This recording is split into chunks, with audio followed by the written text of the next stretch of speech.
Estamos chegando no último episódio da TV Rally e a gente queria aproveitar esse momento para mostrar um pouquinho dos bastidores de toda essa produção.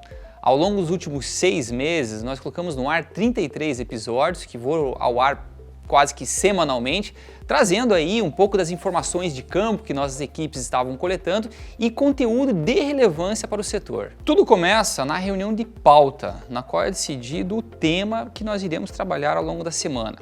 Sempre pensamos em quais são os assuntos mais relevantes aí para a comunidade do agro e também em relação ao momento que a gente está vivenciando. Para que você possa assistir aos nossos quadros, como o ABC do Agro, o Doutor Rally, o Papo de Rally e além dos roteiros do Rally, existem várias etapas. Primeiro vem a criação do roteiro, o que vai entrar em cada episódio e em que ordem. A TV Rally funciona como um hub de conteúdo, sempre com informações de qualidade. Para isso, além da ajuda da nossa equipe de agrônomos e técnicos que auxiliam aí com a parte técnica dos dados de campo, nós contamos também com entrevistados que são autoridades no assunto que a gente está abordando em cada uma das semanas do Rally. Nessa temporada, conversamos com uma série de especialistas, patrocinadores e autoridades em diversos assuntos. E isso fez com que a gente pudesse veicular muita informação de qualidade e assim auxiliar aí quem está no dia a dia do campo. Depois de tudo isso vem a produção. Quando a gente precisa entrar em contato com os entrevistados, conversar com quem está no campo e produzir todo esse material. Um dos últimos passos disso tudo são, de fato, as gravações. Mas é durante a edição de vídeo que a mágica de fato acontece. Sabe quando eu vou conversar com os nossos analistas de campo e parece que de fato eu estou no campo? Tudo isso é gravado em uma tela verde, um chroma key, e na edição a gente acaba unindo o material que vem do campo com o que a gente está gravando aqui no estúdio. E nem sempre essa mágica é muito fácil de acontecer. Mas é assim, com muito trabalho da nossa equipe, que a gente conseguiu entregar esses 33 episódios da TV Rally, que, somados a todo o conteúdo criado para as demais plataformas do Rally da Safra ao longo dessa temporada, nós conseguimos chegar a mais de 16 milhões de visualizações. Todo esse trabalho das nossas equipes não faria sentido se não fosse você, que está aí do outro lado das telinhas, acompanhando todo esse material que a gente produziu e consumindo conteúdo, conteúdo de relevância sobre a safra brasileira. Então eu queria aproveitar para agradecer você que acompanhou o Rally ao longo desses 6 meses e dizer que apesar da etapa de campo do Rally ter acabado, a gente ainda vai continuar online produzindo material de conteúdo para vocês até que se inicie uma nova etapa do Rally. E assim a gente inicia o último episódio da TV Rally, fazendo o que a gente sempre fez, trazendo conteúdo de qualidade para vocês. Então fiquem ligados que a TV Rally está começando.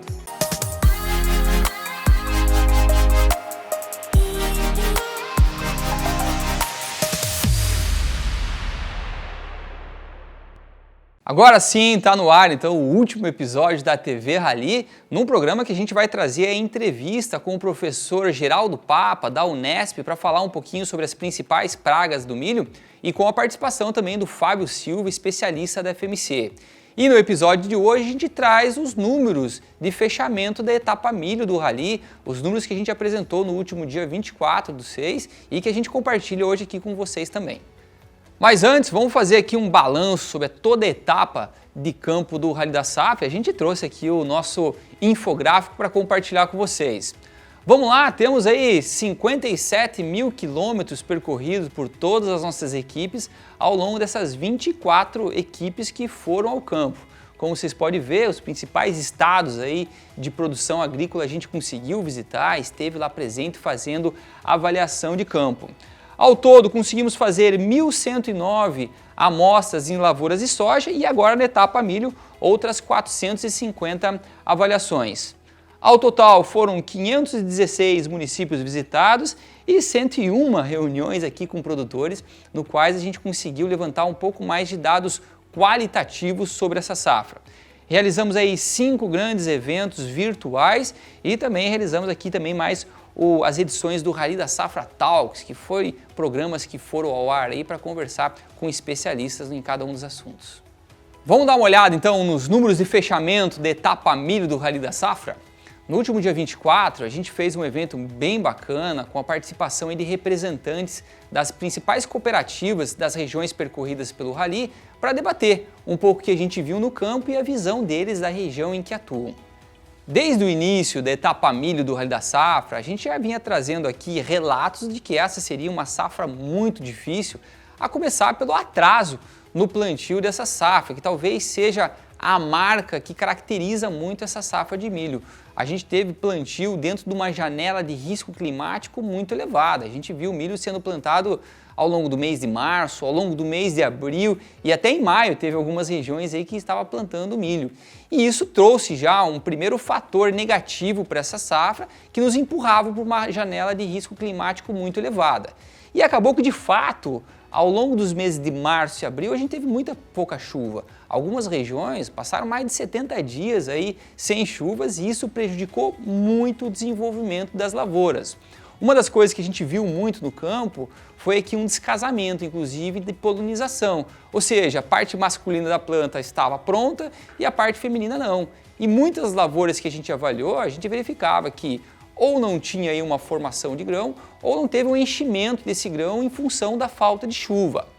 Uma das características dessa safra diz respeito também à incidência de pragas e doenças. E daí a gente tem aqui um protagonista nessa safra, que é de fato a cigarrinha do milho, uma praga que prejudicou muito o desenvolvimento em diversas regiões e que antes estava muito focada em regiões que fazia milho verão e milho segunda safra. E esse ano não, a gente conseguiu observar a presença dela em todas as regiões do Brasil, trazendo sérios problemas. E acrescenta aí também a presença do pulgão nessas lavouras, que de uma certa forma ajudaram a aumentar esse risco de tombamento das lavouras.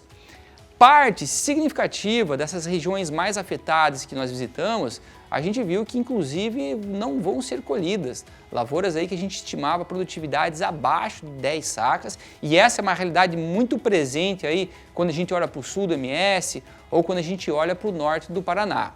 Quando a gente olha para os estados, e daí esse mapa aqui eu acho que ele ilustra bem isso aqui, a gente tem aqui 4 situações distintas. Temos aqui em verde um destaque positivo dessa safra, que é a safra de Rondônia, vai ter um recorde de produtividade com 85,7 sacos por hectare, mas que é um estado ainda muito pequeno em termos de produção.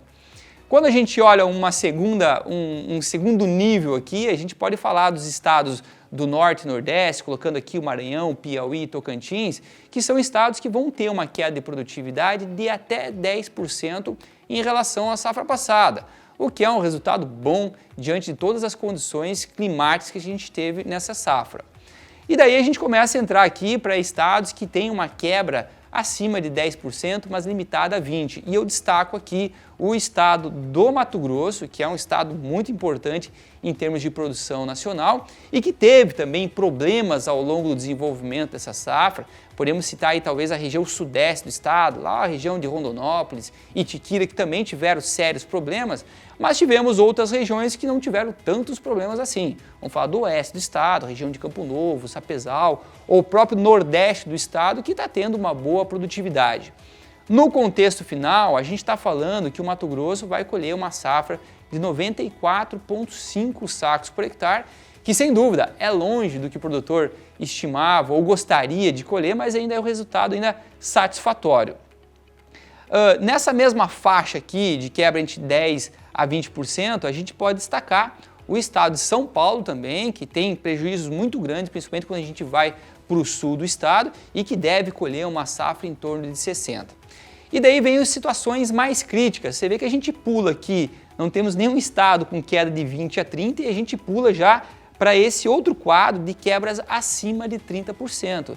E estamos falando de estados muito importantes, como é o Mato Grosso do Sul, como é o Paraná, como é Goiás e Minas. De fato, quando a gente olha para esses estados, estamos falando de quebras de 35% até 40% em relação à safra passada. E esse cenário ocorreu diante daquele contexto que a gente já vinha trabalhando antes. Atraso no plantio, estiagem de 30, 40 até 70 dias que prejudicaram muito o desenvolvimento dessas lavouras. Então a gente tem aqui Mato Grosso do Sul com uma estimativa de 54,5 sacos por hectare, o estado do Paraná com 58 sacos, o estado de Goiás, principalmente a região sudoeste do estado, muito prejudicado com 67,8 e Minas chegando a 56,6. Vamos então consolidar esses dados de quebra de cada um dos estados e ver a repercussão aí na produção nacional de milho segunda safra. Quando a gente começou o rally, e estou remetendo isso lá a janeiro, a gente já sabia que o atraso de plantio era grande e que isso incorreria em alguns problemas no desenvolvimento dessa safra. Naquela época, a gente já falava de uma safra de milho em torno de 84 milhões de toneladas, que teoricamente era abaixo do potencial de 90 milhões, quando a gente considera aí o potencial produtivo máximo dessas lavouras. Mas ela representava sim um crescimento em relação à safra 2019-2020 de 9% e que era ainda um resultado muito satisfatório.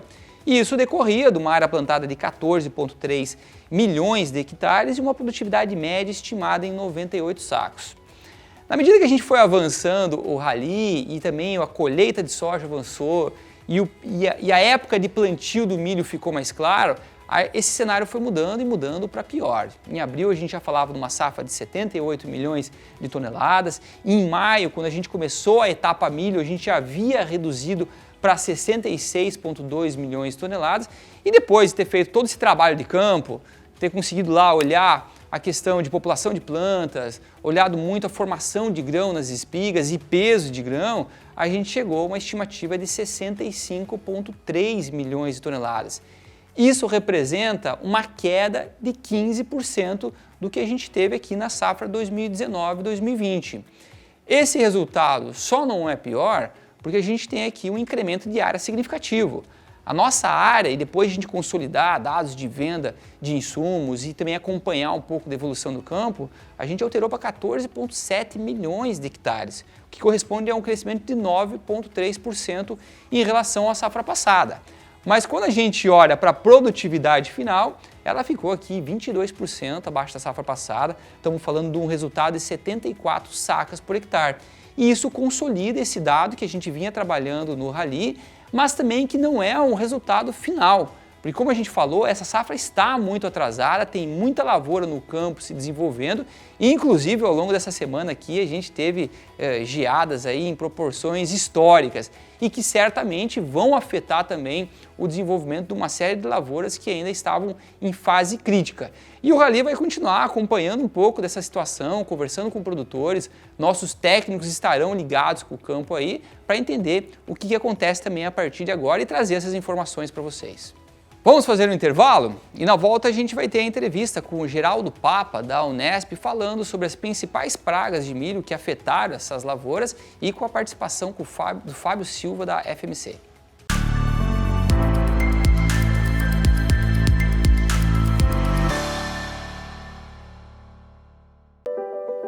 Hoje em dia, cada vez mais pessoas optam por ter uma nutrição de alta qualidade. Metais pesados contidos nos produtos alimentícios são perigosos para a nossa saúde. Esses metais pesados, como o cádmio, podem entrar em nosso organismo através de alimentos que contêm ingredientes vegetais cultivados usando fertilizantes com alto teor de impureza nocivos à saúde. O selo Green Label é uma garantia de que o fertilizante fosfatado selecionado é de alta qualidade e que contém menos que 5 mg de cádmio por quilograma de pentóxido de difósforo, o P2O5. Dos fertilizantes até os produtos finais, nosso selo Green Label indica imediatamente produtos de alta qualidade. O campo já vem pensando novo faz tempo. Fazendeiro virou empreendedor, empresário rural e agrônomo virou gerente. Tanto que o Santander tem 300 agências com equipes especializadas em agronegócio e com produtos únicos, como crédito pré-aprovado por 1 ano, renovável por mais 12 meses e pagamento de acordo com a sua produção. O Santander trabalha por quem trabalha no campo. Santander. A agricultura é cooperação, colaboração. Nasce da união de todos que arregaçam as mangas e se juntam para trabalhar a terra. Cuidar, produzir. Uma gente dedicada, unida pela paixão de ver crescer. A FMC faz parte desse ciclo de crescimento porque sabe que a agricultura não se faz sozinho. E também sabe que uma relação forte se planta em todos os momentos. Não importa o tamanho da lavoura, estamos juntos de você, produtor, apoiando, pesquisando, inovando, trazendo soluções sustentáveis para aumentar a qualidade e a rentabilidade da sua produção. Soluções que ajudam você a ir cada vez mais longe. Afinal, estar ao seu lado é a nossa cultura.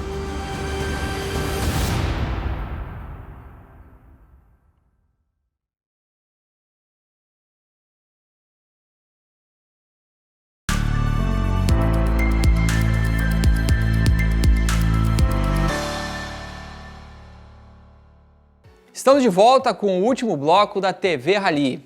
E eu quero aproveitar para te perguntar, na sua opinião, quais são as 3 principais pragas de milho dessa safra?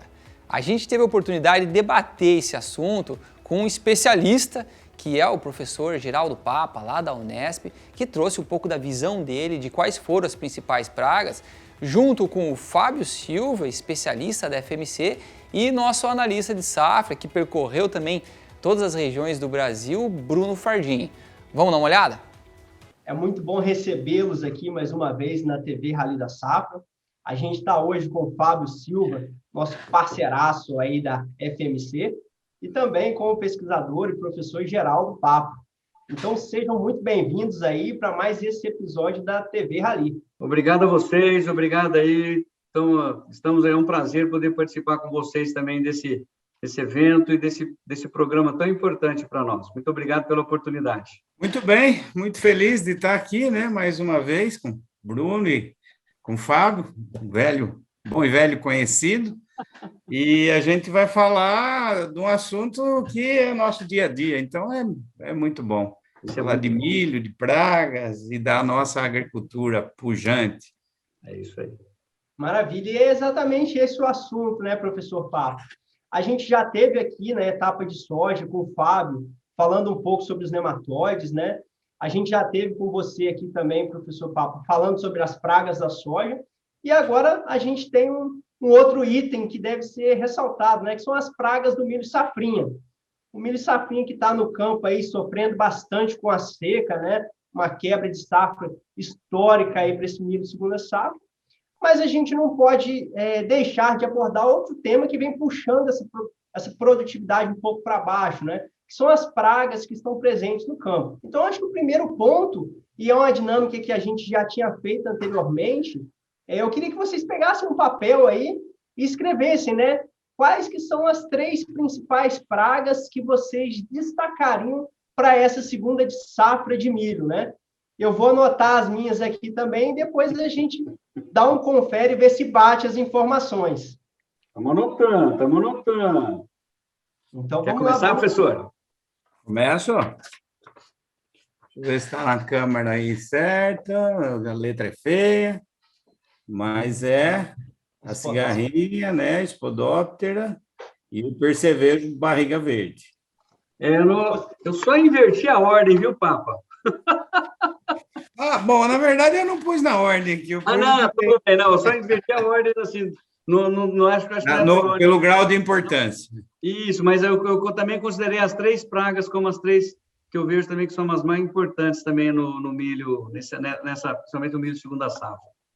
Maravilha. Eu coloquei aqui, ó, o percevejo, a cigarrinha e o pulgão. O pulgão, bom. Isso. Esse pulgão ele chamou muita atenção nos dados do Rally da Safra, né? Então, vamos começar pelo percevejo, né?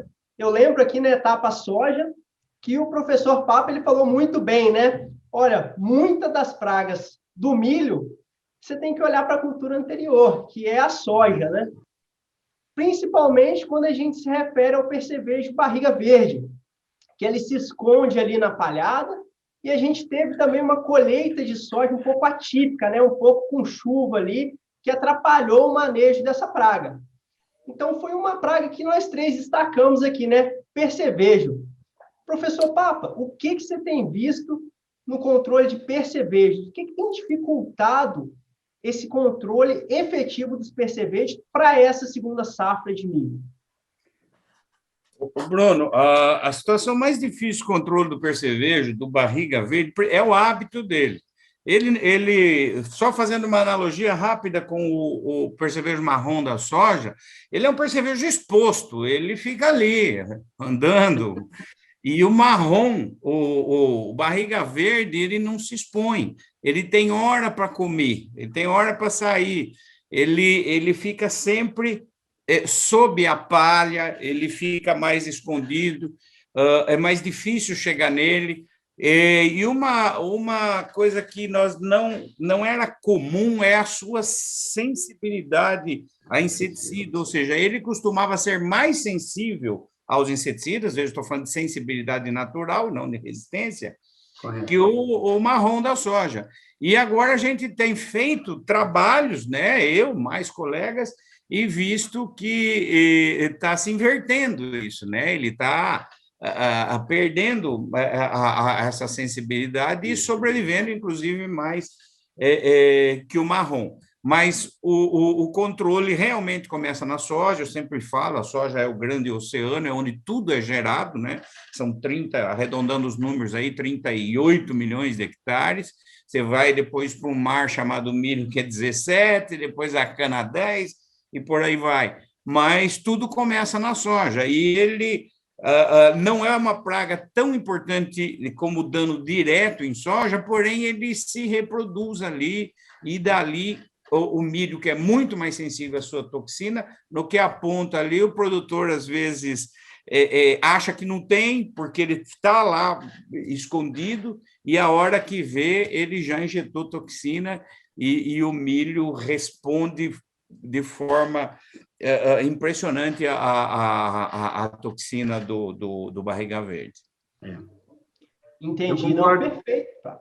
E o pessoal da FMC, Fábio, tem também observado uma grande presença do percevejo no campo, nas lavouras de milho, e como vocês têm orientado os produtores a manejar essa praga?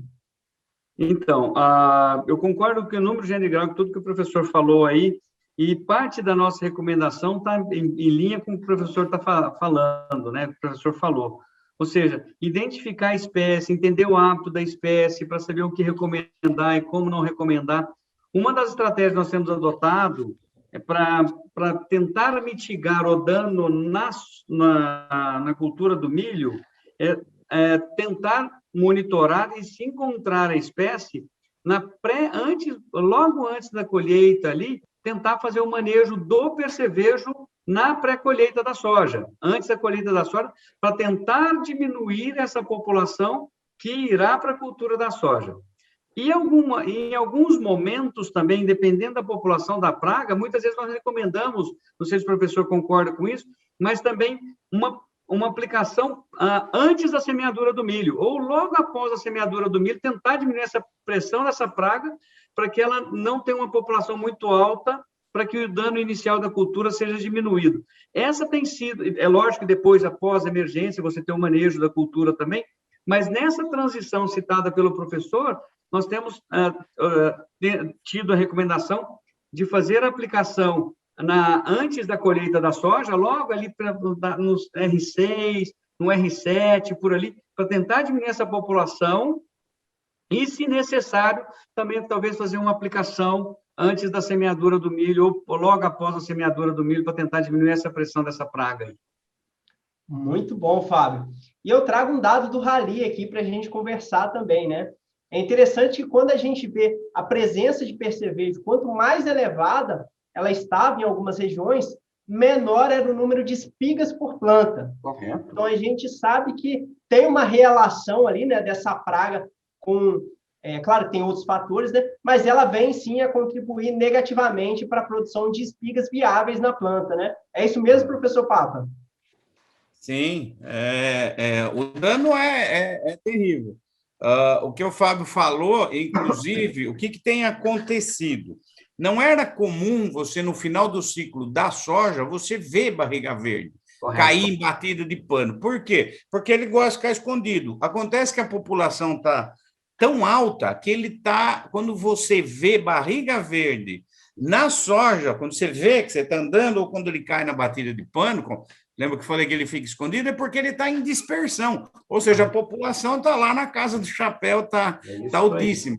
Então, aquela recomendação de você controlar já na soja, né? Antes da colheita, né? Vendo certinho o período de carência, ou mesmo na resteva, né? No pós-colheita da soja, antes da semeadura do milho, é fundamental. Eu só vou complementar ainda, se você tiver dúvida se tem ou não tem, porque ele fica escondido, você pode fazer armadilhas, né? Ou com tufos de milho, que você planta ali, você vê facilmente, dá para você, não é para controlar, mas sim saber se você vai ter pouco, médio ou muito, ou mesmo, né, como desenvolvido pelo Rodolfo Bianco, lá do IAPAR, grão de soja que você deixa na água, é fácil de fazer, 10 minutos, põe sal a gosto, percevejo é atraído por sal, depois você pega coisas simples, tampinhas de margarina, plaquinhas baixas, distribui isso no talhão antes da semeadura, ou logo pós-semeadura, antes da emergência do milho, e você vai ter uma bela ideia de como vai ser a sua infestação. Se vai ser pouca, média ou muito. E aí você vai tomar as medidas já com o tratamento de semente, com as pulverizações subsequentes, senão o dano é terrível. Aí vem no que você falou, Bruno, aí de espiga, a planta. É incrível como ela é muito sensível à toxina, então ela rebrota, fica feia, não vai, trava. É horrível o que o barriga verde pode fazer com o milho. Professor Geraldo, Bruno, Fábio, obrigado aí pela participação de vocês. E eu queria aproveitar agora para encerrar essa primeira temporada da TV Rally. Foi muito trabalho, muito conteúdo, espero que vocês tenham gostado e convidá-los para continuar acompanhando o Rally pelas redes sociais. Nós vamos continuar aqui com essa missão de produzir conteúdo e trazer informação sobre a safra brasileira. Vejo vocês em 2022.